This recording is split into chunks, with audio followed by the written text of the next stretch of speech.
En el nombre del Padre, del Hijo y del Espíritu Santo. Amén. Las gésimas, como ya expliqué antes, a los que tuvieron suerte de estar desde el principio, quédense tranquilos que no tomamos lista, nos inician en el discernimiento de nuestro estado, preparándonos para el tiempo siguiente, que es el tiempo de Cuaresma, en el que se nos propone un trabajo comunitario sobre nosotros mismos, trabajo que denominamos conversión o penitencia, palabras que traducen un vocablo griego que es metanoia, que quiere decir cambio de espíritu, que significa cambio de espíritu. Ya ayer en las vísperas cantamos el Salmo 137 que nos habla del exilio del pueblo de Dios desde las riberas de Babilonia, que llora el exilio de Jerusalén en la tierra extraña. Es decir, nos habla con una música triste para los que oyeron ayer en las vísperas y al principio el primer canto que hicimos en los laudes, una música de estar perdido, haber perdido el lugar, el pueblo, la nación, el templo. Y en la lectura de hoy oímos otro exilio, el exilio de Adán y Eva del paraíso, que es nuestro primer domicilio, como decía Gregorio de Niza, que también podemos decir que es nuestro primer hogar. Oímos que en esta primera lectura que Dios le ofrece a Adán y Eva todos los árboles del jardín como alimento, menos un árbol, el árbol del conocimiento de lo bueno y lo malo, del que no pueden comer. Haciendo un resumen, porque no quiero hacer demasiado esta lectura, ya la hemos visto bastantes veces, hablando de el árbol, dice San Juan de Saint-Denis, del conocimiento de lo bueno y lo malo, y el árbol de vida del que habla también el jardín. Ambos, el texto nos dice que están en el medio del jardín, es decir, que es el mismo árbol. Es un árbol en cruz que contiene el conocimiento vertical de Dios y el conocimiento horizontal del mundo. Entonces no se podía entrar en el conocimiento horizontal del mundo sin primero el conocimiento vertical de Dios. Y esto está a la vista, señores. ¿Cuál es el fruto de haber transgredido y de haber comido ese alimento? ¿Cuál es el fruto del aprovechamiento de las fuerzas de la naturaleza? Es la bomba atómica.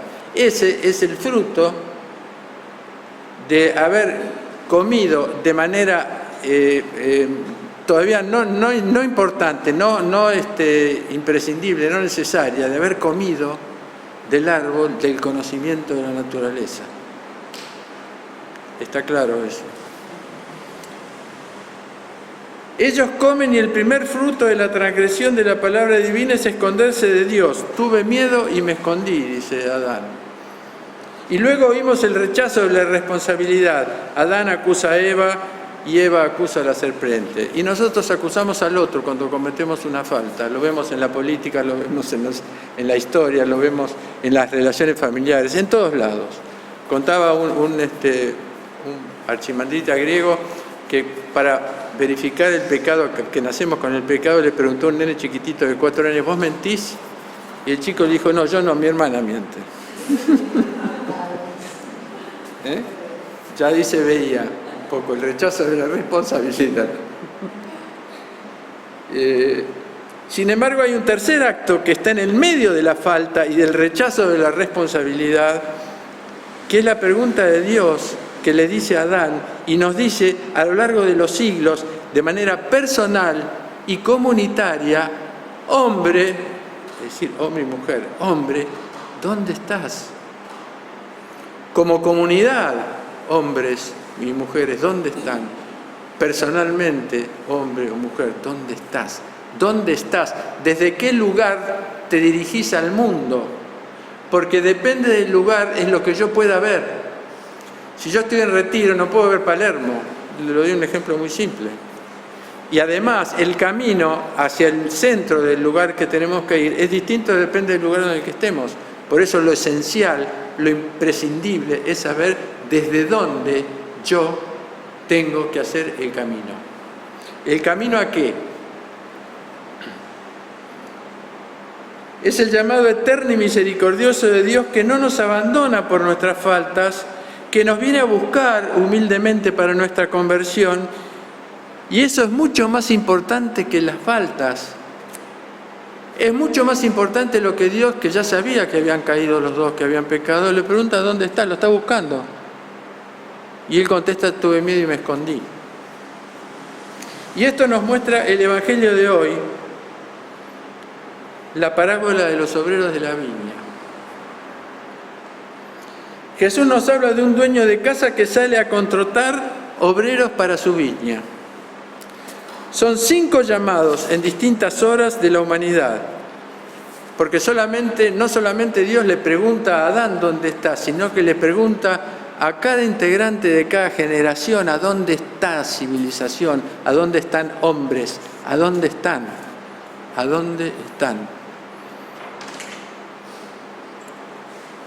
Esas 5, más o menos, hay distintas discusiones entre los padres de la Iglesia, son llamados de Dios, etapas en la vida de la humanidad, que es el paraíso, Noé, el éxodo, el reino profético, el exilio y la venida de Jesús.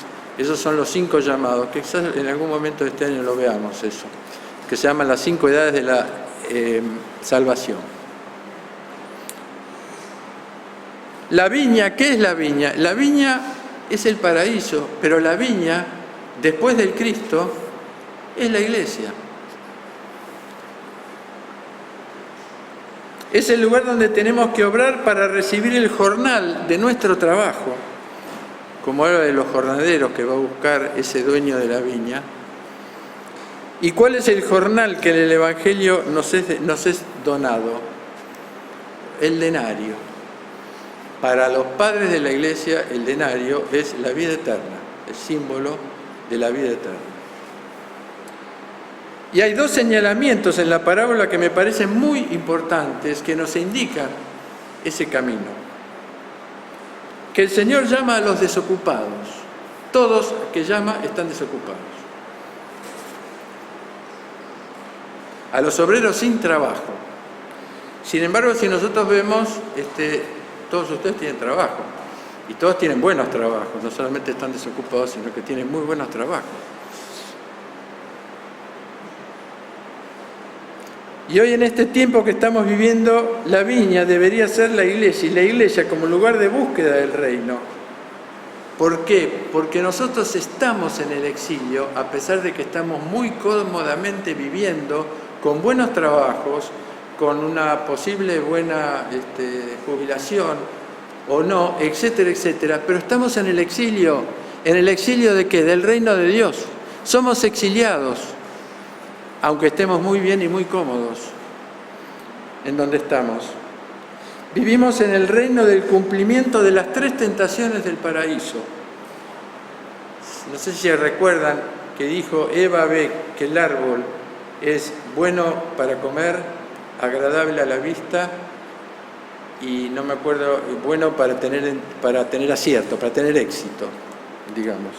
Que es, digamos, esas 3 tentaciones son la raíz de todas las tentaciones, que es el orgullo, el goce y la posesión. Orgullo, goce y posesión. Cuando se transforman en algo absoluto, estamos todos contentos de gozar, pero no es Dios el goce, no es el Dios. Estamos contentos de tener algo, pero no todo. Y estamos contentos y felices de haber hecho un logro, pero no por eso envanecernos por eso. Son las 3 raíces del pecado: el orgullo, el goce y la posesión. Puede ser orgullo o vanidad, comienza por vanidad y continúa hasta el orgullo. Por eso la respuesta inmediata a la pregunta de Dios, hombre, ¿dónde estás?, tiene como respuesta comunitaria: Señor, estamos en el exilio de tu casa. ¿Qué camino tenemos que hacer para hacer eso? Sentirnos profundamente en el exilio de su casa, de su hogar, que es el nuestro. Y ese es el obrar al que estamos llamados a ser obreros, la difícil construcción de un reino en esta casa que permanece cada vez más ignorado en el mundo, olvidado y rechazado por todo esto que está dando vuelta en este mundo, como dice Lanza del Basto, y dar vuelta a todas estas cosas, todos los pensamientos, es poner las cosas en su lugar, dice Lanza del Basto. Estamos en el reino del consumo, en el reino de la vanidad y en el reino del poder. En el reino del consumo, el consumismo. En el reino del consumo, ¿cómo se resuelve? Con uno de los 3 grandes elementos que vamos a ver en la Cuaresma, que es el ayuno.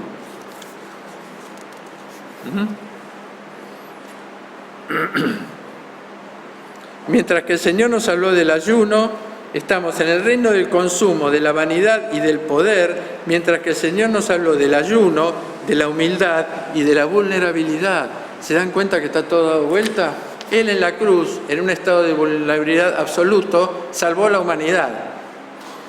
Y no existe ningún movimiento, ni político, ni religioso, que esté en este momento salvando a la humanidad de manera concreta, como Él lo hizo en la cruz, a través del perdón.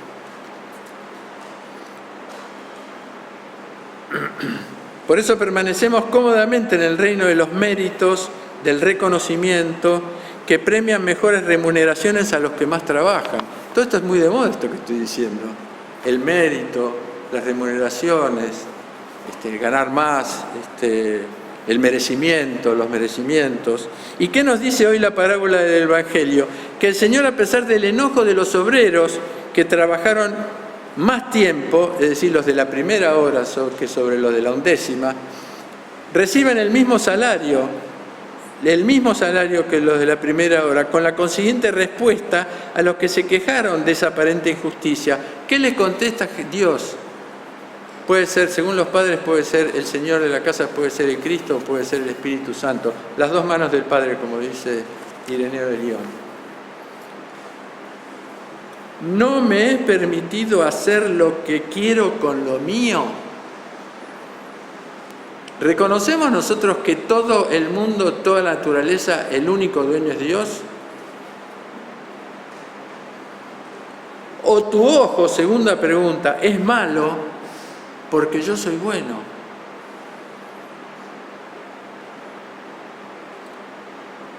Hoy comienza el tiempo de una posible conversión.